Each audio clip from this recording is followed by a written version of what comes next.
On 21st February 2025, it will be 3 years since Russia launched its full-scale invasion. 3 years of shattered life, stolen future, and relentless struggle.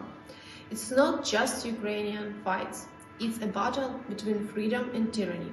Thank you so much for your support. Thank you so much that you are still stand with Ukraine. The Return by Lyuba Yakimchuk.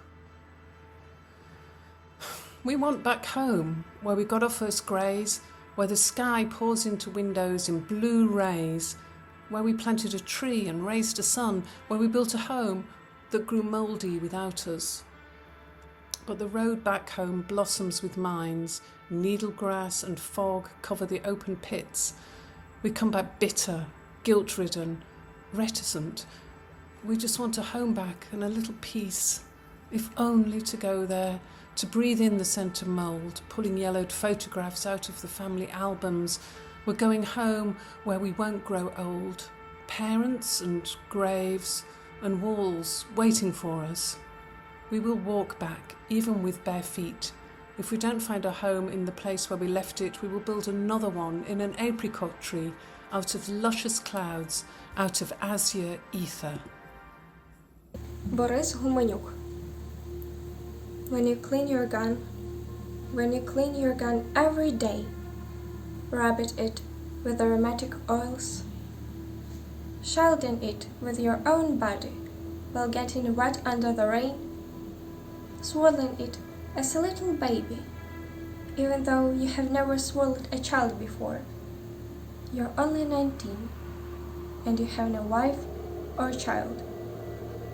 You bond with your gun, and you two become one. When you dig the earth, when you dig a trench or a foss every day, you dig handfuls of this precious and hateful earth. Every second, handful spills into your soul. It squeaks on your teeth. You break your nails on it.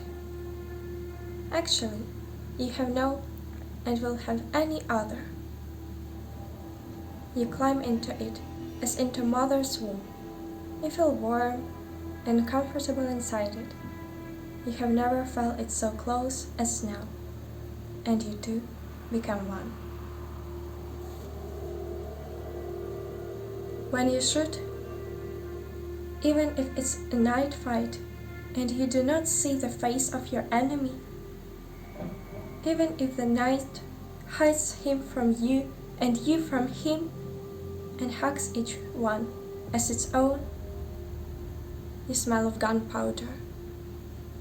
Your hands, face, hair, cloth, boots, no matter how much you wore them, they smell of gunpowder. They smell of war.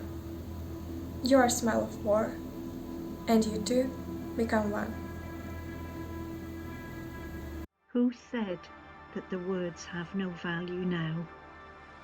Our words that are being written in the air with an incandescent iron of breath, that are clotted like blood on the pale lips, are biting into the soil under our feet, settling down on our clothes and shoes like dust from the ruined homes.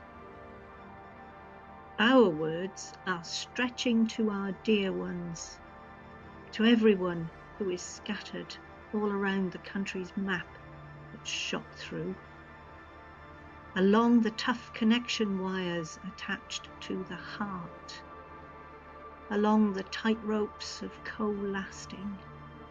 How much we can love together, how much we can hate. The words we put into the backpack just before leaving, the words we grab to maintain who knows what balance when the ground is beaten from under our feet like a rickety stool.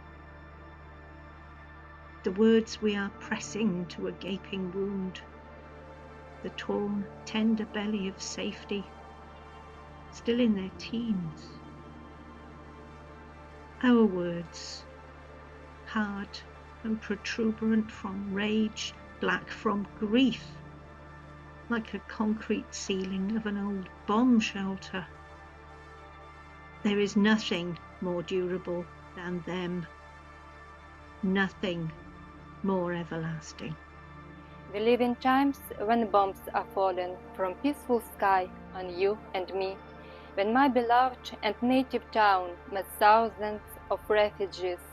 We live in times when all the people united for the common goal, we weaving nets and making candles collected useful support. When all Ukrainian armed forces showed great success on battlefield, the world was marveled at their courage, and we are grateful them for peace. They are defending our living. They let us sleep in warm beds. Their aim is to win back all taken and be the masters of this land. So, glory to Ukrainian soldier who risked his life and shed the blood, who loses comrades in the battles, will move to victory parade. And nowadays, Ukrainian people, united only by one dream, drive out enemy invaders, stop war, make peace, and win.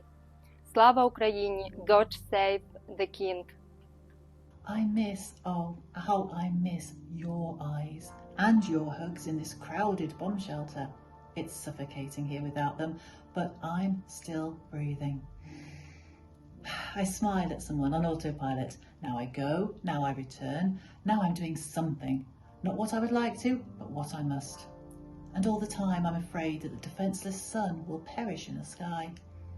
I miss, oh, how I miss our endless conversations and those funny pet names you made up for me as if it were a joke, and I accepted them like that was what was needed.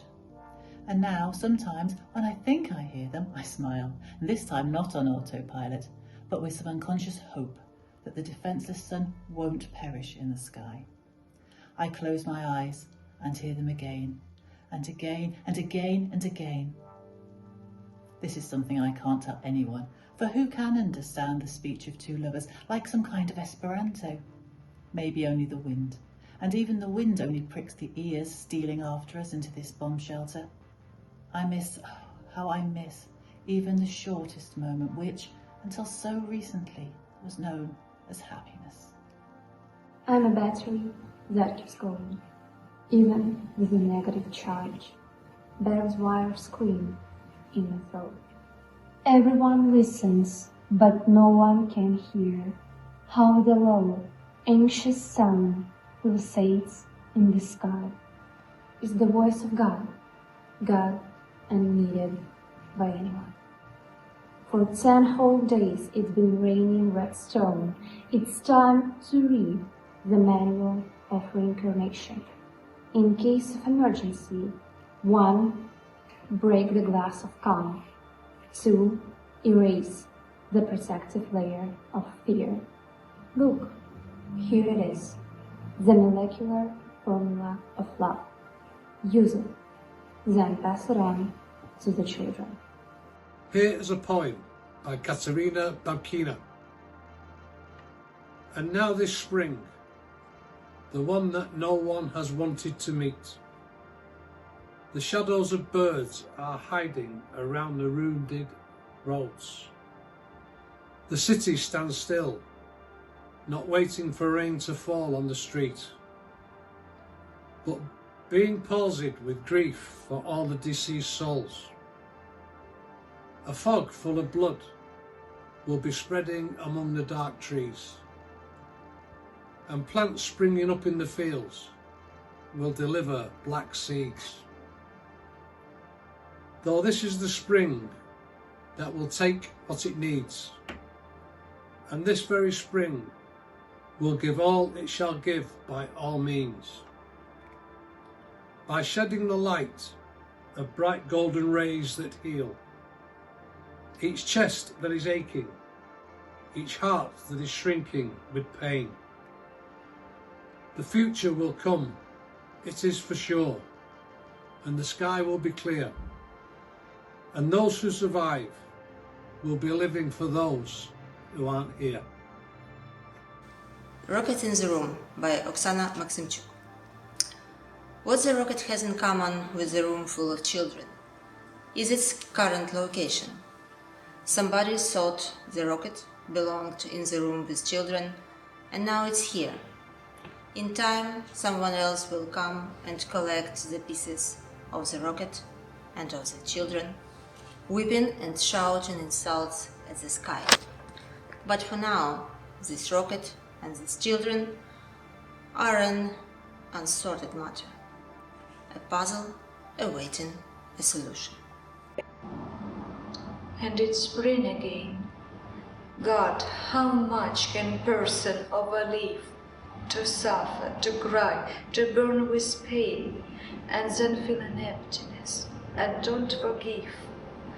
I really want to live. I want to believe, and feel a forgotten smile on my lips. I just want safe walking the streets, and in forest pick wildflowers. I want to look at calm water in lake for hours. I want to breathe deeply and enjoy life every new day. To look at stars shining brightly and never know any pain. Let it go away. And it's spring again. And there is a war in Ukraine. This is my testament by Taras Shevchenko.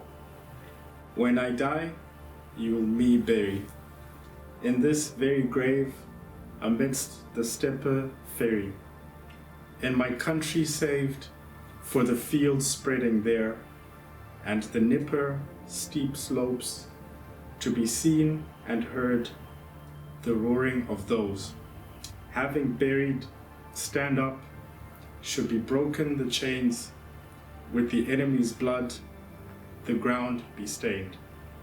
Then in your large family, new and free, don't forget to say a few words about me. Tell me, what is Polyanitsa? Why do nobody fall asleep? I will show you my camouflage blazer to check that you don't me cheat. The code Kanapa Kanapka. When was the war began? And who is fighting with me?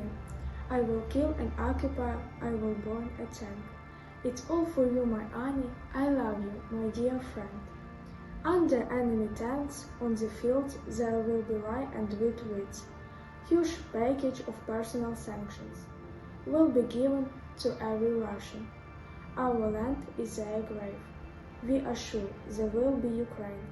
We know who is fighting with us.